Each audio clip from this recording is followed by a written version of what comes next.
আজকে চিল্কিগড়ে কনক দুর্গা মন্দিরে গিয়ে বাঁদরে আমাদের কাছ থেকে বিস্কুট ছাড়িয়ে নেবে আর বনের মধ্যে এরকম ভাবে হাতি দেখতে পেয়ে যাব আমরা কোনোদিনও ভাবিনি। তো চলো তাহলে ভিডিওটা প্রথম থেকে শুরু করা যাক। সো বন্ধুরা, দুপুর 12টার দিকে স্নানটা করে নিয়ে বন্ধুদের সাথে বেরিয়ে গেলাম চিল্কিগড় যাওয়ার জন্য।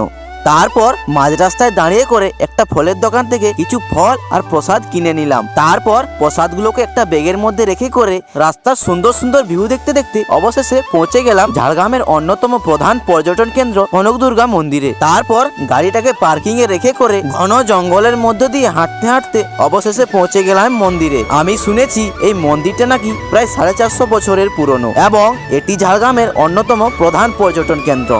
তারপর পুজোটা দিয়ে করে আমরা এই হনুমানগুলোকে খাওয়ার জন্য কিছু বিস্কুট দিয়ে দিলাম। এখানে একটা হনুমান আমার বন্ধুর হাত থেকে বিস্কুট ছাড়িয়ে নিচ্ছিল। তারপর প্রচুর খিদে লাগার জন্য আমরা বেরিয়ে গেলাম ঘর যাওয়ার জন্য। তারপর পার্কিং থেকে গাড়িটা নিয়ে রাস্তায় ডলুং নদীর ভিউ দেখতে দেখতে আমরা বাড়ি চলে এলাম। আচ্ছা, তোমরা কি কোনোদিন চিল্কিগড় এসেছো? কমেন্ট করে জানাও।